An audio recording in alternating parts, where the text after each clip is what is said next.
CPM-ന്റെ ചരിത്രത്തിൽ പാർട്ടിയുടെ അഖിലേന്ത്യാ സെക്രട്ടറി, നാഷണൽ സെക്രട്ടറി ബേബി ഒരു കാഴ്ചക്കാരനായി കയ്യും കെട്ടി ഇങ്ങനെ ഒരു 4 ആൾ അപ്പുറത്ത് നിൽക്കുക.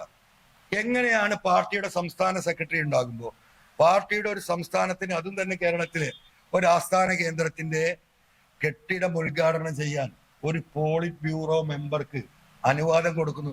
കോൺഗ്രസ് നേതാക്കന്മാർ തിരക്കിയ കാര്യം നിങ്ങൾ പറയുന്നുണ്ടല്ലോ, കോഴിക്കോട് DCC ഓഫീസിന്റെ ഉദ്ഘാടനം സംബന്ധിച്ച്. അത് സ്വാഭാവികമായും കോൺഗ്രസ് നമ്മൾ കണ്ടിട്ടുള്ളതാണ്. കോൺഗ്രസ് ഒരു ലൂസിലെ ഷർട്ടാണ്, അതിൽ ഇങ്ങനെ പലതും കണ്ടിട്ടുള്ളതാണ്, ഇപ്പോഴുണ്ട്.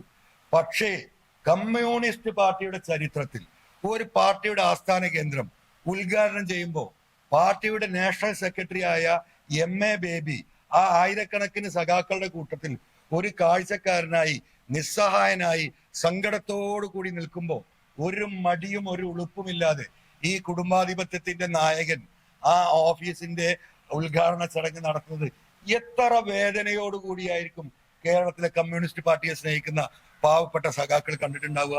അതെന്താ നിങ്ങൾ ചോദ്യം ചെയ്യാത്തത്? അത് ഇന്ന് ചർച്ചയല്ലല്ലോ. അത് ഏറ്റവും വലിയ ചർച്ചയാക്കേണ്ട വിഷയമല്ലേ? മറ്റൊരു സ്ഥലത്ത് തിരക്കുണ്ടാക്കിയിട്ടുള്ളൂ.